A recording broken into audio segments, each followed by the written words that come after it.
మన జాతిపిత మహాత్మా గాంధీ గారు గ్రామ స్వరాజ్యం కావాలని కోరుకున్నారు. పల్లెల అభివృద్ధే దేశ అభివృద్ధి అని చెప్పి ఆయన భావించారు. ఆయన భావనకు అనుగుణంగా మళ్ళా పల్లె సీమల్లో ఒక ప్రగతి బాట నడపడానికి మన గౌరవ ఉప ముఖ్యమంత్రి పంచాయతీరాజ్ గ్రామీణాభివృద్ధి శాఖ మంత్రులు శ్రీ పవన్ కళ్యాణ్ గారు ఎనలేని కృషి చేస్తున్నారు. గత ప్రభుత్వంలో గ్రామీణ రహదారులన్నీ కూడా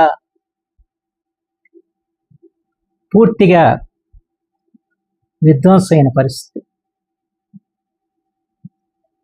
పవన్ కళ్యాణ్ గారు వారు పదవి బాధ్యత చేపట్టిన తర్వాత ముందు గ్రామాల్లో మౌలిక సదుపాయాలు కల్పించాలని చెప్పిన ఆలోచన చేయటం, దాంట్లో తార్ రోడ్లు, సిమెంట్ రోడ్లు నిర్మాణం చేయించడం జరిగింది.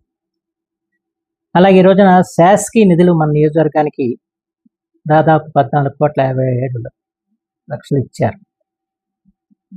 దాంట్లో ఇవాళ ఈ శాసకీయ నిధులకి టెండర్లు ఖరారైన కాంట్రాక్టర్ కూడా పనులు మొదలు పెట్టబోతున్నారు. ఈ నెలలో ఈ ఆగస్టు స్వాతంత్ర దినోత్సవ శుభ సందర్భంలో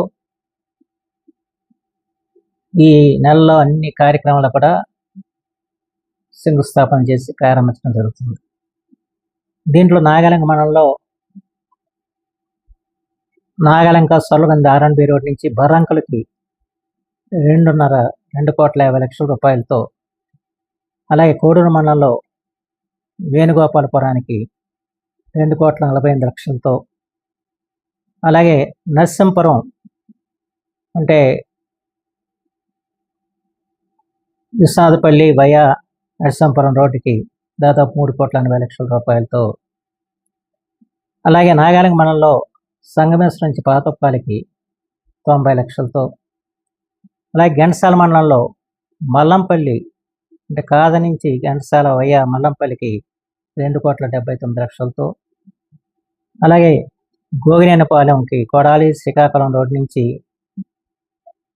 నడకదు రోడ్డుకి వయ్యా గోగినేనిపాలెంకి 2,10,00,000 రూపాయలతో, 14,57,00,000 రూపాయలతో పనులు ప్రారంభించే కార్యక్రమం ఈ నెలలో చేపట్టడం జరుగుతుంది. ప్రత్యేకించి ఈ నిధుల్ని మన నియోజకవర్గానికి ఇచ్చి చాలా కాలంగా రహదారులు లేకుండా ఇబ్బంది పడుతున్న ప్రజలకి ఓ స్వాంతన చేకూర్చినందుకు గాను ఉప ముఖ్యమంత్రి శ్రీ పవన్ కళ్యాణ్ గారికి ప్రత్యేకించి ఈ సందర్భంలో నేను కృతజ్ఞతలు తెలియజేసుకుంటున్నాను.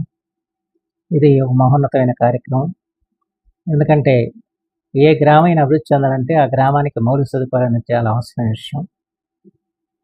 ఆ రకంగా వాళ్ళ రహదారి సౌకర్యాలను కల్పించే దిశలో ఇవాళ మనకు ఒక గొప్ప అవకాశాన్ని గౌరవనీయులు పవన్ కళ్యాణ్ గారు అందించడం జరిగింది. వారికి అవనిగడ్డ నియోజకవర్గ ప్రజల తరఫున నేను హృదయపూర్వకమైన కృతజ్ఞతలు తెలియజేసుకుంటున్నాను.